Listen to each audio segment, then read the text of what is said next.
Welcome back to Ankit's classroom. You all are here because every student deserves an easy learning. और आज के video में हम देखने वाले हैं स्टैंडर्ड 9th का चैप्टर 14 जिसका नाम है India's location, geological structure and physiography का पार्ट 2। चैप्टर का पार्ट 2 और वीडियो का भी पार्ट 2। इसका ऑलरेडी एक चैप्टर 13 है जिसके अंदर हमने लोकेशंस के बारे में पढ़ा हुआ है, जियोलॉजिकल स्ट्रक्चर्स के बारे में पढ़ा है। और चैप्टर 14 के अंदर शुरुआत से ही फिजियोग्राफी को ज्यादा इंकरेज किया है, फिजियोग्राफी के बारे में बताया हुआ है। वीडियो के पार्ट 1 में हमने देखे थे 2 फिजियोग्राफी लेवल्स के बारे में। आज के वीडियो में हम शुरू करने वाले हैं 3rd पेनिनसुलर प्लेट्यू के साथ। This is the oldest region of India. This region appears as an inverted triangle. ऐसा बोला जाता है कि पेनिनसुलर प्लेट्यू यानी कि आपने इंडिया का ये जो ट्रायंगुलर स्ट्रक्चर आपने देखा होगा, ये ट्रायंगुलर स्ट्रक्चर जो है वो इंडिया का one of the most oldest region यानी कि बहुत पुराना रीजन माना जाता है। और ये जो पेनिनसुलर प्लेट्यू का रीजन है ये ट्रायंगुलर फॉर्म क्रिएट करता है। Average height 600 to 900 metres. आपको पेनिनसुलर प्लेट्यू के अंदर जो माउंटेनियस हाइट देखने को मिलेगी वो अराउंड 600 से लेके 900 मीटर्स तक देखने को मिलेगी। Its northern plant slopes towards north east which is evident from the flow of Chambal, Son and Damodar rivers. अब आप समझिए कि पेनिनसुलर प्लेट्यू यानी कि ये ट्रायंगुलर स्ट्रक्चर कहीं ना कहीं हम बोल सकते हैं कि इस तरीके से हम इसको यहाँ से काउंट कर सकते हैं। अब ये जो इसका नॉर्थ पार्ट है ये पेनिनसुलर प्लेट्यू हुआ, ठीक है। तो ये कौन सा पार्ट हुआ? पेनिनसुलर प्लेट्यू का नॉर्थ पार्ट हुआ। तो ये जो नॉर्थ का हिस्सा है वो कहीं ना कहीं नॉर्थ ईस्ट डायरेक्शन में आपको देखने को मिलेगा, यानी कि स्लोप्स टुवर्ड नॉर्थ ईस्ट, यानी कि ये पूरा जो पार्ट है वो कहीं ना कहीं इस तरीके से स्लोप करता है ईस्ट डायरेक्शन के अंदर। जो हमको कैसे पता चलता है? तो ये जो रिवर्स है, चंबल रिवर, सन रिवर और दामोदर रिवर्स, इनके थ्रू में पता चलता है कि ये जो पेनिनसुलर प्लेट्यू का नॉर्थ का हिस्सा है यानी कि ये जो हिस्सा है वो नॉर्थ ईस्ट डायरेक्शन में कहीं ना कहीं स्लोप करता है, यानी कहीं ना कहीं अपनी जो रिवर्स होती है वो नॉर्थ ईस्ट डायरेक्शन में जाती है। The southern part slopes toward south east. और वहीं पर पेनिनसुलर प्लेट्यू का ये जो साउथ वाला हिस्सा है यानी कि ये साउथ वाला हिस्सा है वो साउथ ईस्ट डायरेक्शन में स्लोप करता हुआ आपको दिखेगा। Most of its area is in south and it is called southern plateau. Peninsular plateau का जितना भी मेजॉरिटी एरिया है यानी कि मैक्सिमम एरिया है वो साउथ में आता है, इसीलिए इसको साउथर्न प्लेट्यू भी बोला जाता है। It is surrounded by sea on its 3 side, it is called peninsular plateau. Peninsular plateau के तीनों साइड पर आपको सी यानी ओशंस देखने को मिलेगा। इस तरफ आता है बे ऑफ बंगाल, ठीक है, इस तरफ आता है इंडियन ओशियन और इस तरफ आपको देखने को मिलेगा अरेबियन सी। यानी ये पेनिनसुलर प्लेट्यू के तीनों डायरेक्शन में आपको क्या देखने को मिलेगा? सी देखने को मिलेंगे। Peninsular plateau divided into 2 parts, Malwa plateau and Deccan plateau, ठीक है। पेनिनसुलर प्लेट्यू को फर्दर 2 हिस्सों में बांटा गया है। पहला हिस्सा है मालवा प्लेट्यू और दूसरा है डेक्कन प्लेट्यू। अब हम देखते हैं मालवा प्लेट्यू क्या होता है। Aravalli range is situated into the north east part of Malwa plateau, ठीक है। मालवा प्लेट्यू की बात करते हैं तो मालवा प्लेट्यू हम लोग देख सकते हैं कि कहीं ना कहीं आपको कहाँ देखने को मिलेगा? तो मालवा प्लेट्यू आपको कहीं ना कहीं इतने रीजन्स के अंदर देखने को मिलेगा। क्यों? क्योंकि मालवा प्लेट्यू के अंदर इंक्लूड होता है अरावली रेंज। अरावली रेंज कहीं ना कहीं शुरू हो जाता है गुजरात के शामळाजी से और उसके बाद अप टू राजस्थान और उसके बाद अलग अलग स्टेट्स को कवर अप करते हैं। Aravalli is one of the oldest ranges of the world. It is a fold mountain. Aravalli range दुनिया का सबसे पुराना बोल सकते हैं कि वन ऑफ द, यानी कि दुनिया की जो पुराने पहाड़ों की रेंजेस है उसमें से सबसे पुराना हम बोल सकते हैं अरावली रेंज है। क्यों? क्योंकि अरावली रेंज बहुत सालों से है और अरावली रेंज एक फोल्ड माउंटेन है। फोल्ड माउंटेन्स उसको बोलते हैं यानी कि वेवी माउंटेन्स आपको देखने को मिलेंगे। ऐसा नहीं कि स्ट्रेट माउंटेन्स है, उसके अंदर भी कर्व्स आपको देखने को मिलेंगे। Mount Abu is the famous hill station on this range. This is very beautiful and pleasant. Mount Abu की अगर बात करें तो अरावली रेंज के अंदर हिल स्टेशन इंक्लूड होता है जिसका नाम है माउंट आबू। एक हिल स्टेशन है, घूमने के लिए लोग वहां पर जाते हैं। एक ब्यूटीफुल और नेचुरल सीन्स वहां पर इंक्लूड है। Guru Shikhar is it highest peak and it is 1722 meters high. Mount Abu में यानी अरावली रेंज का सबसे ज्यादा जो हाईएस्ट पीक है यानी कि पूरे अरावली रेंज में सबसे ऊपर वाला जो सबसे चोटी वाला हिस्सा है तो वो आता है गुरु शिखर, जो माउंट आबू में इंक्लूड है, जिसकी हाइट कितनी है? 1722 मीटर्स आपको देखने को मिलेगी। To the south of this region the river Chambal and Betwa emerging from Vindhyachal flows northward and meet river Yamuna. अब अगर हम बात करते हैं कि साउथ रीजन्स की, ठीक है, तो पेनिनसुलर प्लेट्यू के साउथ रीजन में डेवलप्ड होती है जो नदियां, उनका नाम है चंबल और बेटवा।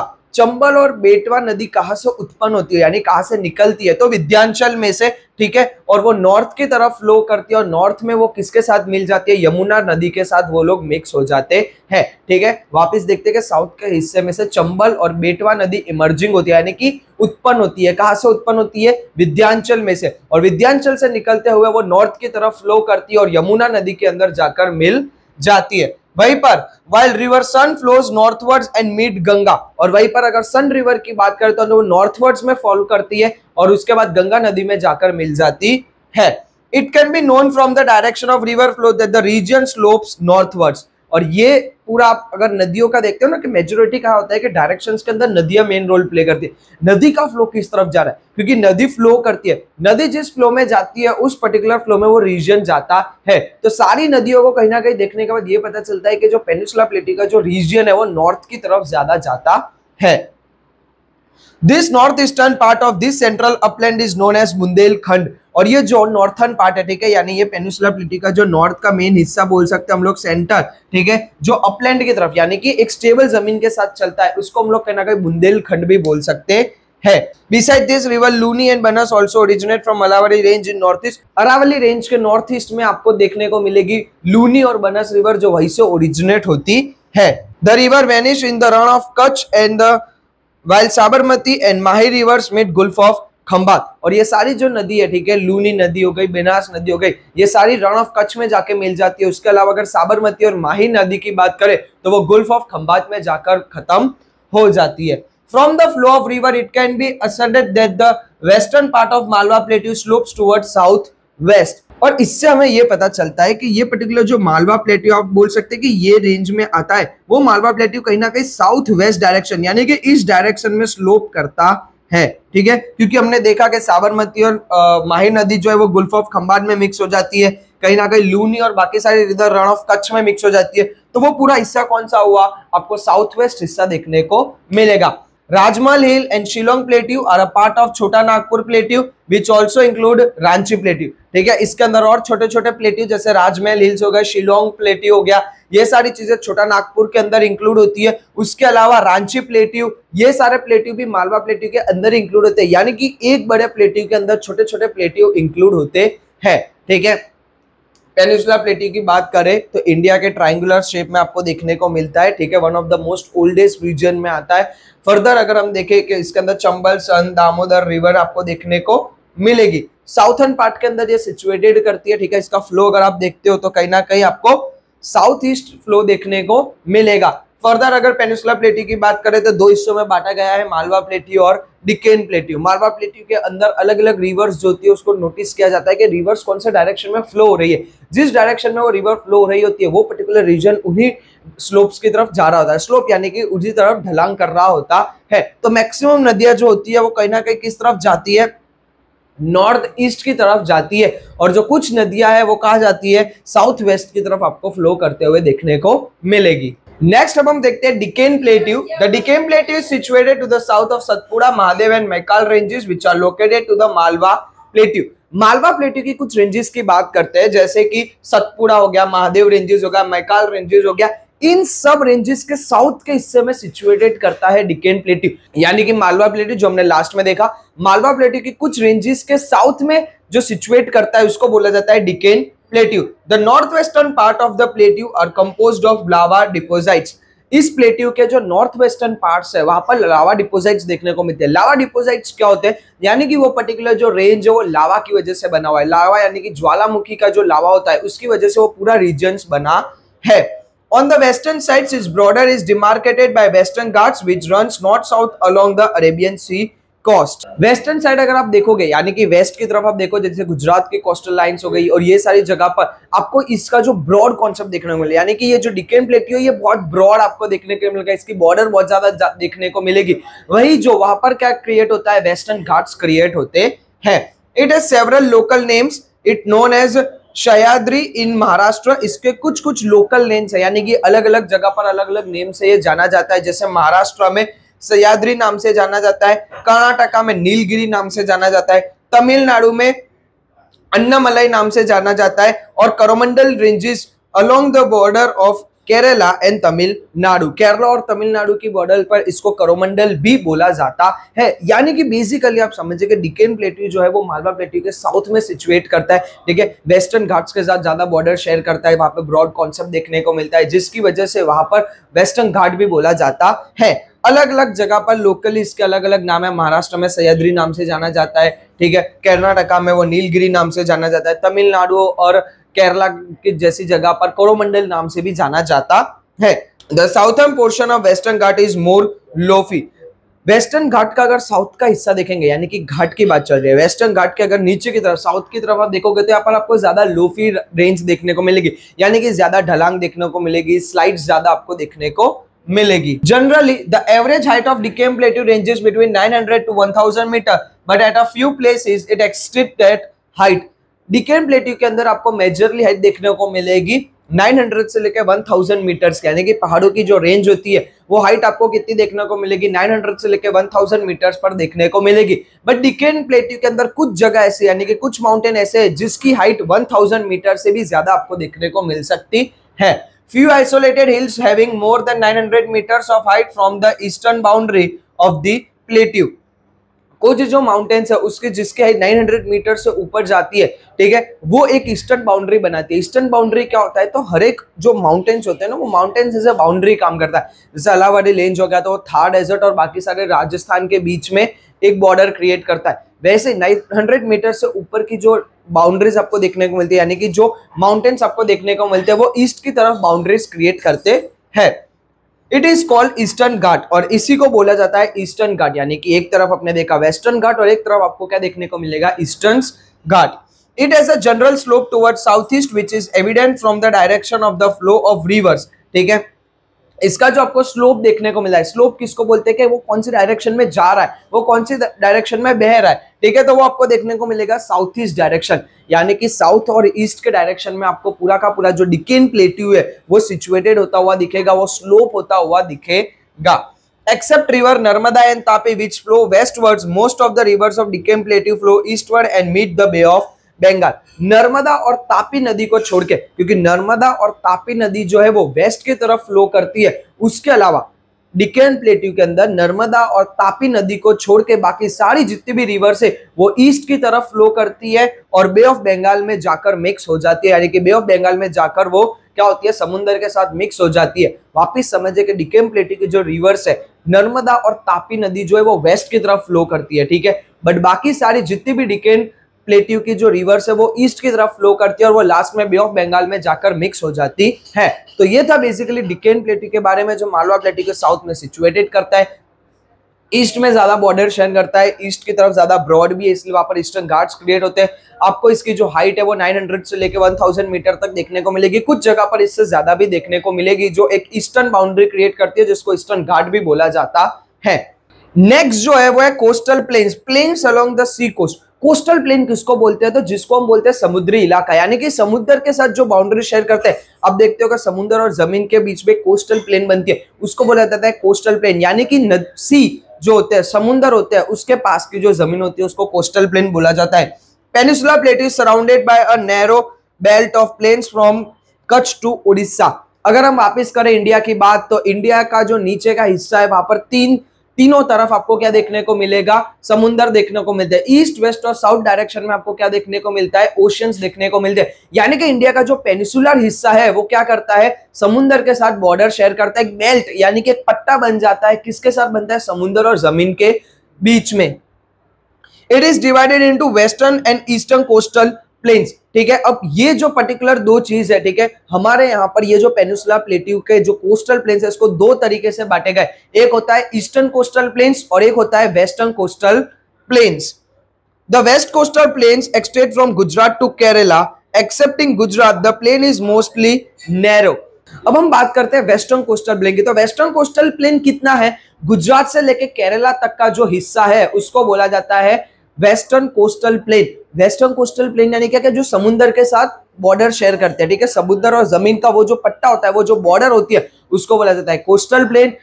वेस्टर्न कोस्टल प्लेन के अंदर इंक्लूड होता है गुजरात से लेके केरला तक का हिस्सा, उसमें गुजरात का जो बॉर्डर है वो बहुत ज्यादा बड़ा है, बहुत ज्यादा ब्रॉड है। आप कच्छ ले लो, बहुत सारी जगह पर बहुत बड़े बड़े आपको कोस्टल प्लेन्स देखने को मिलेंगे। गुजरात को छोड़ के बाकी सारे स्टेट जितने भी बॉर्डर शेयर करते हैं, जितने भी कोस्टल प्लेन्स है, वो सारी नैरो कोस्टल प्लेन है, यानी कि बहुत ज्यादा पतली है। इतना ज्यादा गुजरात जितनी वाइड आपको कोस्टल प्लेन्स देखने को मिलेगी नहीं। It is very much indented and is known as Malabar coast in south of Goa. ठीक है, गोवा के अंदर यही कोस्ट को मलाबार कोस्ट भी बोला जाता है। मलाबार कोस्ट क्यों बोला जाता है? तो वहां पर लोकल लैंग्वेज में इसको मलाबार एक एरिया बोला जाता है, जिसकी वजह से क्या होता है कि ये जो वेस्टर्न कोस्टल प्लेन है वो गोवा आते आते उसका नाम मलाबार कोस्ट हो जाता है। West coastal rivers have developed creeks as their estuaries. ठीक है, अब क्रिक एज देयर एस्चुरीज क्या होता है? तो जो छोटी छोटी नदियां होती है, यानी कि जो छोटी छोटी ट्रिब्यूटरीज होती है या छोटे छोटे पानी के सोर्स होते हैं, वो सारे क्या करते हैं, धीरे धीरे कोस्टल प्लेन्स के साथ मिक्स हो जाते हैं, यानी कि वो क्या करते हैं, समुद्र के साथ मिक्स होने लग जाते हैं। Most of this creeks are submerge valleys under river water. और इसमें से ज्यादा जितने भी होते हैं, ज्यादातर जितनी भी आपको नदियां देखने को मिलेगी वो वैली फॉर्म में देखने को मिलेगी। और वो वैली फॉर्म वाले जो रिवर्स है, यानी कि जो एस्चुरीज है, वो रिवर्स के साथ मिक्स हो जाती है। और रिवर्स आगे चल के किसके साथ मिक्स हो जाते हैं? समुद्र के साथ मिक्स हो जाते हैं। These are many natural ports on the western coastal which include Mumbai and Murmagaon। यहाँ पर बहुत सारे आपको क्या देखने को मिलेंगे, अलग अलग पोर्ट देखने को मिलेंगे। पोर्ट्स क्या होता है? जहां पर बोट्स का काम होता है, स्टीमरिंग का काम होता है, जहां पर इंपोर्ट एक्सपोर्ट की फैसिलिटी देखने को मिलेगी। तो वहां पर मेजर जो पोर्ट आते हैं वो होते हैं मुंबई और मर्मगांव, आपको पोर्ट्स देखने को मिलेंगे। Backwaters have developed along the southern coast of Kerala and these are known as kayal in local language। अब हम बात करते हैं बैकवाटर्स की। तो बैकवाटर क्या होता है? एक होता है समुद्र, और समुद्र और बैकवाटर के बीच में एक जमीन आती है, यानी एक मिट्टी का एरिया बोल सकते हो। समुद्र और बैकवाटर पैरेलल ही चलते हैं, बहुत ज्यादा शांत पानी होता है, होता समुद्र का ही पानी है, बट वो कुछ एरिया में अंदर घुस जाता है, एक kind of river form create कर देता है। जो समुद्र और वो जो बैकवाटर होता है उसके बीच में आपको जमीन भी देखने को मिल सकती है। बेसिकली इसको लोकल लैंग्वेज में केरला में कयाल बोला जाता है। नॉट रिकमेंडेड होता है, ये नदी जितना साफ पानी नहीं होता है, ठीक है, ये समुद्र का ही पानी होता है, उतना ही खारा होता है, बस एक समुद्र से थोड़ा अलग हो जाता है। East coastal plain is much broader than the west coastal plain. बात करते हैं अभी ईस्टर्न कोस्टल प्लेन की। तो वेस्टर्न कोस्टल प्लेन के कंपैरिजन में ईस्टर्न कोस्टल प्लेन बहुत ज्यादा ब्रॉड है, यानी कि चौड़ाई आपको इसकी ज्यादा देखने को मिलेगी। There is a sustained alluvial deposits in the deltas of Kaveri, Krishna, Godavari and Mahanadi। यहाँ पर आपको देखने को मिलेंगे डेल्टा। डेल्टा क्या होता है? तो जब एक रिवर की वजह से ट्रायंगुलर शेप का फॉर्म क्रिएट होता है, यानी कि जमीन के चारों तरफ पानी हो जाता है और बीच में ट्रायंगुलर फॉर्म की जमीन आपको देखने को मिलती है, तो उसको बोला जाता है डेल्टा रीजन। जो कहां पर क्रिएट होता है? कावेरी, कृष्णा, गोदावरी और महानदी जैसे रिवर्स के साथ क्रिएट होता है। यहाँ पर आपको देखने को मिलेंगे मेन एल्यूवियल डिपोजिशन, यानी कि यहाँ पर आपको देखने को मिलेंगे मिनरल्स। यहाँ पर आपको एल्यूवियल का मात्रा ज्यादा देखने को मिल सकता है। Its northern coastal is known as Northern Sircar Coast and the Tamil Nadu coast is known as Coromandel Coast। इसके अगर हम बात करते हैं ईस्टर्न कोस्टल प्लेन की, जो नॉर्थ की कोस्टल प्लेन है उसको बोला जाता है सिरकार, ठीक है, सिरकार कोस्ट बोला जाता है। और वहीं पर तमिलनाडु में ये जो कोस्ट आती है उसको बोला जाता है कोरोमंडल कोस्ट। यानी कि बेसिकली आप समझते हैं कोस्टल प्लेन्स यानी होता है कि समुद्री की इलाका, ठीक है, जहाँ पे समुद्र के साथ बॉर्डर शेयर होती है। गुजरात से लेकर उड़ीसा तक की हमारे पास कोस्टल लाइन है। पूरी दुनिया में सबसे बड़ी कोस्टल लाइन हमारे इंडिया के पास ही है। अगर हम इसको बीच में से बांट दें, ठीक है, तो वेस्टर्न कोस्टल प्लेन है वहां पर गुजरात से केरला तक आता है, और ईस्टर्न कोस्टल प्लेन में बाकी का जो हिस्सा बचा वो आता है। नॉर्थ की तरफ इसको सिरकार बोला जाता है, तमिलनाडु में इसको कोरोमंडल कोस्ट भी बोला जाता है। तो ये था बेसिकली हमारा कोस्टल प्लेन्स के बारे में डिटेल। नेक्स्ट अब हम देखते हैं archipelagos. There are few archipelagos in India. हमारे यहाँ पर कुछ आर्चिपेलॉग्स भी देखने को मिलते हैं। आर्चिपेलॉग्स का बेसिक अगर मतलब देखें तो वैसी जमीन या वैसा फिजियोग्राफी जो आइलैंड के फॉर्म में देखने को मिलता है।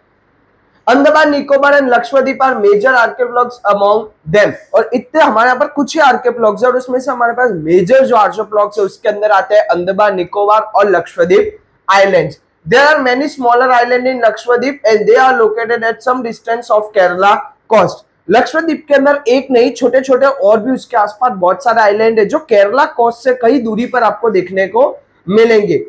This island have a horse of shape. Such coral island are called atolls। और ये जो आइलैंड है इनके हॉर्स शेप आपको देखने को मिलेंगे और इसीलिए इसका नाम जो है वो एटॉल्स करके भी ये बहुत ज्यादा फेमस है। Andaman and Nicobar island are situated in Bay of Bengal. Andaman and Nicobar islands जो है वो हमारे इंडिया के बे ऑफ बंगाल के अंदर सिचुएट करता है और वहीं पर लक्षद्वीप आइलैंड जो है वो कहीं ना कहीं अरेबियन सी के अंदर सिचुएट करता है। Here the number of island is also more and these are situated very far from the India coast। Andaman Nicobar island के अंदर बहुत सारे छोटे बड़े आइलैंड्स आपको देखने को मिलेंगे, बहुत ज्यादा वहां पर आइलैंड्स है और जो इंडिया की जमीन से बहुत ज्यादा काफी दूर आपको देखने को मिलेंगे। There are few mountain range, some of which are formed due to the volcanic activity। Andaman Nicobar के अंदर आपको बहुत ज्यादा माउंटेन्स भी देखने को मिलेंगे और ये माउंटेन्स कहीं ना कहीं वॉल्केनिक एक्टिविटी यानी कि वॉल्केनो फटने की वजह से डेवलप्ड हुए हैं। These islands are spread over 350 kilometers and have a strategic importance। Andaman Nicobar का जो आइलैंड है वो तकरीबन 350 किलोमीटर फैला हुआ है और इसका एक स्ट्रेटेजिक इंपॉर्टेंट भी। अंडमान निकोबार, हम अक्सर ये गलती करते हैं कि जब इंडिया का मैप देखते हैं तो हम बोलते हैं कि हाँ ये मैप संपूर्ण है, ये मैप पूरा है, बट नीचे भी देखना चाहिए कि इस तरफ अरेबियन सी के साइड लक्षद्वीप और इस तरफ बे ऑफ बंगाल में अंडमान निकोबार होना जरूरी है। बिकॉज ये दोनों जो एक जैम है, ये दोनों जो एक बोल सकते हैं कि हमारे जो मेन आइलैंड है वो इंडिया के अंदर ही सिचुएट करते हैं। Thus, there is a diversity in a physical feature of India. Every region has its own distinct characteristics and yet all regions have interconnected। अब हम बात करते हैं कि यहाँ पर हमने 5 फिजियोग्राफी के बारे में पढ़ा। पांचों फिजियोग्राफी का अपना एक स्ट्रेटेजिक इंपॉर्टेंस होता है, फिजियोग्राफिकल इंपॉर्टेंस होता है। हर एक जो है मतलब जितने भी फिजियोग्राफी, ये ऐसा नहीं कि एक वहां पर है एक वहां पर है, हर एक दूसरे से इंटरकनेक्टेड है, यानी कि सारे फिजियोग्राफिकल जो रीजियंस है वो एक दूसरे से इंटरकनेक्टेड और हर एक का अपना इंपॉर्टेंस होता है। All of them important contribution in the progress of nation and the useful in the forest resource. ये सारे जितने भी फिजियोग्राफी के रीजन है इनका अपना एक इंपॉर्टेंट देश को डेवलप करने के लिए, उसके अलावा फॉरेस्ट के रिसोर्सेज को इकट्ठा करने के लिए भी इनका ही इंपॉर्टेंस होता है। Northern fertile plain also called store house of grains. हमारे यहाँ पे नॉर्थ की जो फर्टाइल लैंड है उसको स्टोर हाउस ऑफ ग्रेन भी बोला जाता है। आपको पता है कि इंडिया का व्हीट बाउल क्या है, तो वो पंजाब है, यानी कि पंजाब में अब सबसे ज्यादा गेहूं उगता है, यानी कि नॉर्थ की तरफ जो भी फर्टाइल जमीन है उसको क्या बोला जाता है, तो स्टोर हाउस ऑफ ग्रेन्स भी बोला जाता है। Southern plateau is rich in many minerals resource which are enhance the national progress. Southern plateau की बात करते हैं तो साउथर्न प्लेट्यू की जमीन या रीजन्स ऐसा है जहां पर आपको बहुत ज्यादा मिनरल्स देखने को मिलेंगे, जो मिनरल्स आज के जमाने में हमारे देश के लिए बहुत ज्यादा जरूरी माने जाते हैं। Many rivers with large volume of water originate in the northern mountains region which is also known for a variety of forest resources। Huge level के पानी के साथ, यानी कि जिसका पानी का वॉल्यूम बहुत है, ऐसी नदियां हमारे यहाँ पर नॉर्थ से बहना शुरू करती है जो एक स्ट्रेटेजिक इंपॉर्टेंस रखती है। उसके अलावा वो फॉरेस्ट रिसोर्स को भी बहुत ज्यादा वैरायटी प्रोड्यूस करती है, क्योंकि पानी एक ऐसी जरूरत है वो हर जगह पर चाहिए, खेतीबाड़ी हो या पीने के लिए हो। पानी जो होता है वो नदियों का ही बेहतरीन होता है, क्योंकि समुद्र का पानी तो खारा होता है, ठीक है, उसके अंदर तो सॉल्ट होता है, वो कभी पीने के लिए या दूसरे काम के लिए कभी भी यूज हो सकता नहीं है। इसीलिए जो रिवर के पानी होते हैं उसी के ऊपर मेन इकोनॉमी डेवलप करती है। उसके अलावा मेन जो ह्यूमन होते हैं वो डिपेंड करते हैं, एनिमल्स डिपेंड करते हैं, एग्रीकल्चर डिपेंड करता है। तो हमारे पे नॉर्थ में से ऐसी नदियां भी आती है जिसका पानी का वॉल्यूम बहुत ज्यादा आपको देखने को मिलेगा। तो ये था बेसिकली हमारे चैप्टर 14 के 5 फिजियोग्राफी के बारे में details.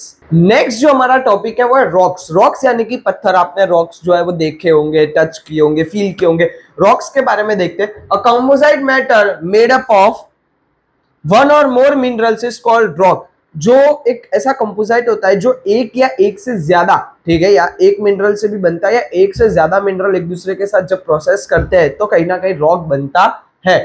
Rock can be hard as well as soft. पत्थर जो होता है वो आपको हार्ड भी देखने को मिलेगा, यानी कि बहुत ज्यादा कठिन, बहुत ज्यादा मजबूत भी देखने को मिलेगा। उसके अलावा सॉफ्ट यानी कि बहुत ऐसे हाथ में लेते ही वो पिघल जाएगा, ऐसा पत्थर भी आपको देखने को मिलेगा। They can be porous and non porous. Porous का मतलब क्या होता है, तो पत्थर के अंदर जो छोटे छोटे होल्स होते हैं या एक पत्थर के अंदर छोटी छोटी स्पेस होती है उसको पोरस बोला जाता है, वो होल्स को पोरस बोला जाता है। तो पत्थर के अंदर आपको होल्स देखने को मिलेंगे भी और नहीं भी देखने को मिलेंगे। And can be light and heavy in weight. कुछ पत्थर जो होगा वो हल्का होगा और कुछ पत्थर जो होगा वो बहुत ज्यादा भारी भी होगा। Various types of rocks are formed due to the different process। अलग अलग तरीके के पत्थर बनते हैं अलग अलग प्रोसेस के साथ, यानी कि कोई पत्थर के साथ क्या प्रोसेस होती है उसके अकॉर्डिंग वो पत्थर बनता है। हमारे यहाँ पे अनेकों तरह के पत्थर देखने को मिलते हैं। कुछ पत्थर ऐसे होते हैं जो दिखते छोटे बट उठाने में बहुत ज्यादा भारी होते हैं, कुछ पत्थर दिखने में बहुत बड़े होते हैं बट उठाने में बहुत ज्यादा हल्के होते हैं। तो ये तरह के जो अलग अलग टाइप्स के जो वेरियस रॉक्स होते हैं वो कैसे बनते हैं, तो अलग अलग उनके साथ जो नेचुरल प्रोसेस होती है उसके अकॉर्डिंग वहां पर रॉक्स आपको देखने को मिलेंगे। Rock can B divided into 3 categories on the basis of the formation. हमारे यहाँ पर टोटल 3 तरीके के पत्थर आपको देखने को मिलेंगे फॉर्मेशन के बेस पर, यानी कि कैसे वो फॉर्म्ड होते हैं उसके अकॉर्डिंग आपको 3 पत्थर देखने को मिलेंगे।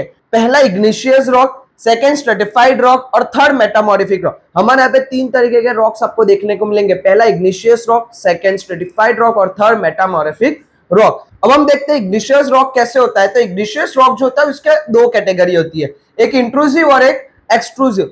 एक्सट्रूसिव जो होता है वो वोल्केनिक फॉर्मेशन से कहीं ना कहीं बनता है, यानी कि वोल्केनिक इरप्शन की वजह से कहीं ना कहीं फॉर्म होता है। इंट्रूसिव जो होता है वो प्लूटोनिक और हाइपरबेजल ये 2 प्रोसेस की वजह से बनता है। नेक्स्ट हम देखते हैं स्ट्रेटिफाइड रॉक्स। स्ट्रेटिफाइड रॉक्स जो है वो कहीं ना कहीं 3 कैटेगरी के अंदर डिवाइड होते हैं, इनऑर्गेनिक, केमिकल फॉर्म्ड और ऑर्गेनिक, यानी कि वो इनऑर्गेनिक प्रोसेस से भी बन सकता है, केमिकली भी बन सकता है और ऑर्गेनिक तरीके से भी बन सकता है। इनऑर्गेनिक जो है उसके अंदर 3 और डिवाइड होते हैं, एरेमेसियस, एर्गिलियोसियस एंड कॉग्लोमेरेट। ये प्रोसेस कहीं ना कहीं इनऑर्गेनिक स्ट्रेटिफाइड रॉक्स बनाने के लिए यूज होती है। केमिकल फॉर्म डायरेक्ट केमिकली बनता है, उसके अंदर और कोई कैटेगरी इन्वॉल्व नहीं होती है। और ऑर्गेनिक जो होता है उसके अंदर होता है कैलोरोसियस एंड कार्बोनेसियस, यानी कि ये 2 प्रोसेस से कहीं ना कहीं ऑर्गेनिक स्ट्रेटिफाइड रॉक आपको देखने को मिलेगा। और थर्ड होता है मेटामॉर्फिक रॉक। तो मेटामॉर्फिक रॉक 2 कैटेगरी में डिवाइड होता है, एक होता है कॉन्टैक्ट मेटामॉर्फिक और एक होता है रीजनल मेटामॉर्फिक। तो ये बेसिकली रॉक्स के बारे था। अभी हम इन डिटेल देखेंगे कि ये तीनों रॉक्स कैसे फॉर्म्ड होते हैं और इन तीनों रॉक्स के बारे में क्या होता है। अब हम देखते हैं इग्निशियस रॉक्स के बारे में इन डिटेल में। तो the intense heat in the interior of the earth is responsible for the formation of these rocks. Igneous rock का फॉर्म होने के, यानी कि इग्निशियस रॉक बनने के लिए सबसे ज्यादा जो मेन रोल प्ले करता है वो होता है हमारे अर्थ के अंदर की जो हीट होती है, यानी कि अंदर अर्थ के अंदर की जो गर्माहट होती है, जो हीट होती है वो रिस्पॉन्सिबल होती है इग्निशियस रॉक बनने के लिए। The interior of the earth remain very hot due to this heat। और ये हीट मतलब कि हमारे जमीन के अंदर जो हीट होती है, जो गर्मी होती है, इसकी वजह से पूरी जमीन के अंदर आपको बहुत ज्यादा हॉटनेस देखने को मिलेगी, यानी कि बहुत ज्यादा गर्मी आपको देखने को मिलेगी।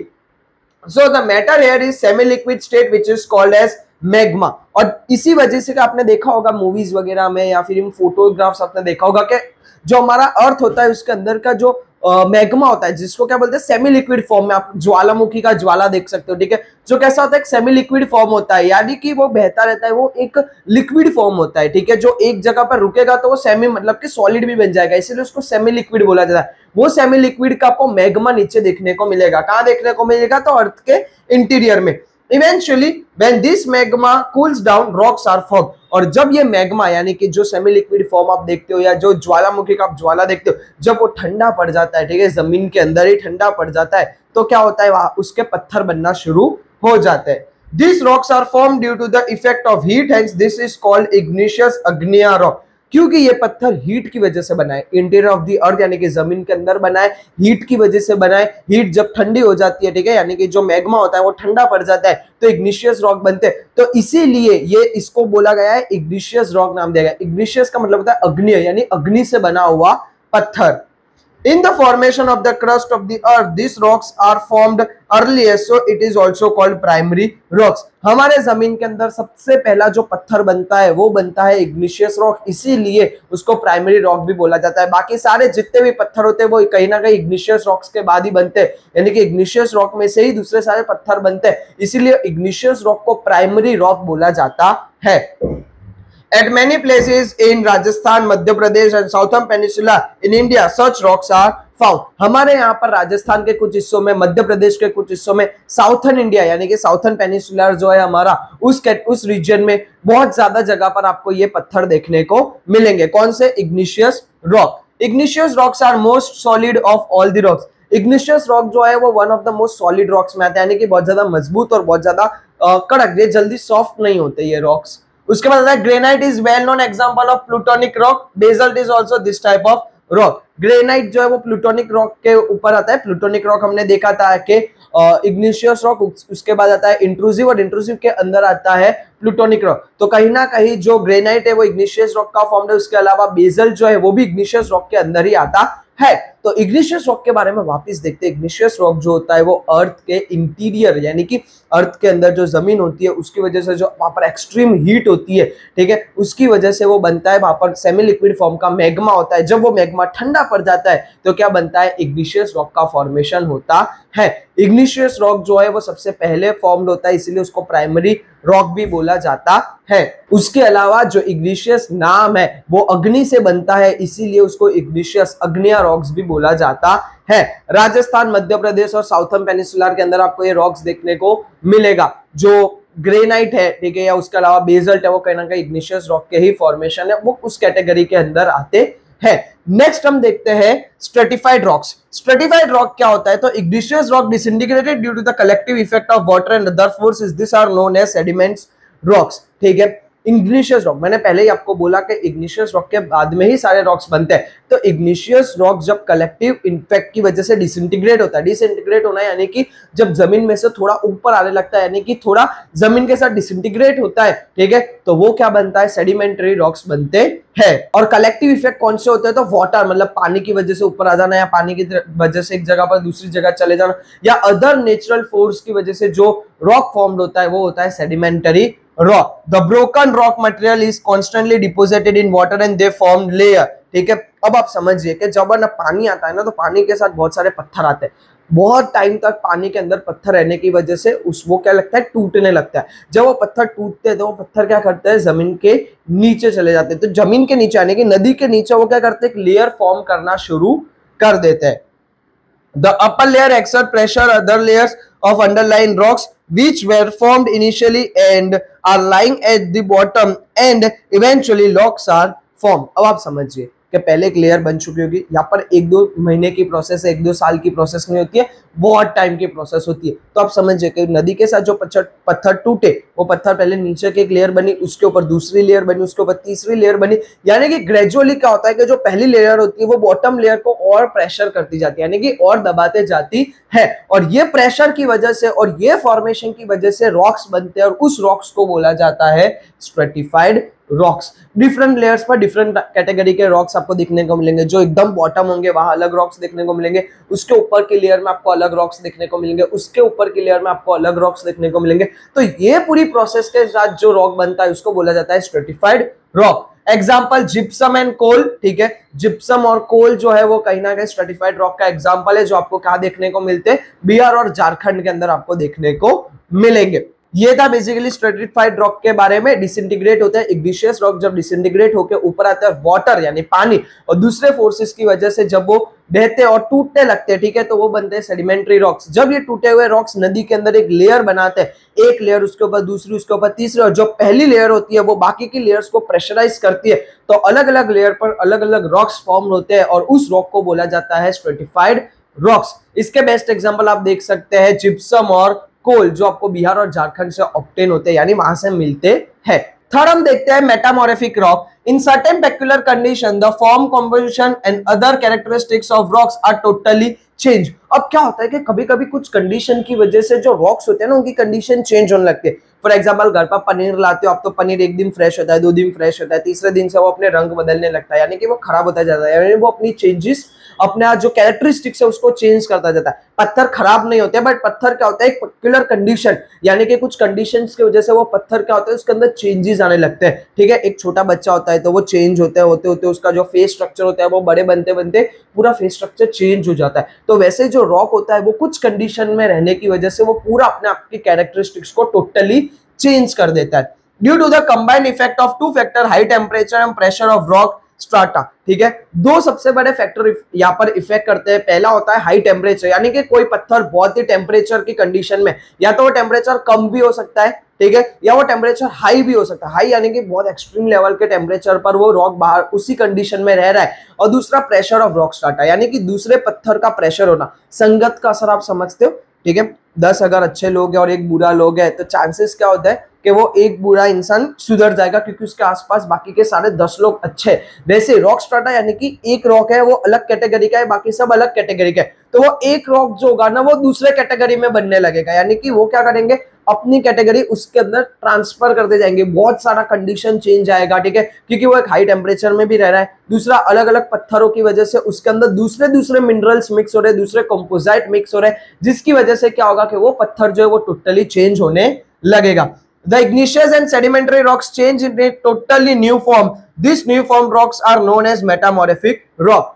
जब इग्निशियस रॉक और सेडिमेंट्री रॉक्स अपने आपके कैरेक्टरिस्टिक्स को टोटली चेंज कर देते हैं, यानी कि 100% चेंज कर देते हैं, तो तब जाके जो रॉक बनता है उस रॉक को बोला जाता है metamorphic rock. Marble and quartzite available in Rajasthan are their best example. Marbles वगैरह आपने देखे होंगे, वो कहीं ना कहीं बेस्ट एग्जांपल में आते हैं मेटामॉर्फिक रॉक के अंदर। वापस देखते हैं मेटामॉर्फिक रॉक। तो मेटामॉर्फिक रॉक यानी कि जब कोई एक पत्थर जो दूसरे कैटेगरी का है वो एक्सट्रीम हाई टेम्परेचर और दूसरी कंडीशन जैसे कि रॉक स्ट्राटा और अनदर नेचुरल कंडीशंस के बीच में रहता है, और जब वो अपने आप की कैरेक्टरिस्टिक्स को टोटली चेंज कर देता है, यानी कि 100% चेंज कर देता है, तब जाके जो फॉर्म्ड होता है उसको बोला जाता है मेटामॉर्फिक रॉक। इग्निशियस रॉक और सेडिमेंटरी रॉक्स जब प्रोसेस होने के बाद टोटल चेंज हो जाते हैं तो बनता है मेटामॉर्फिक रॉक। इसका बेस्ट एग्जांपल है मार्बल। मार्बल आप जो देखते हो वो कहीं ना कहीं मेटामॉर्फिक रॉक का ही फॉर्मेशन है।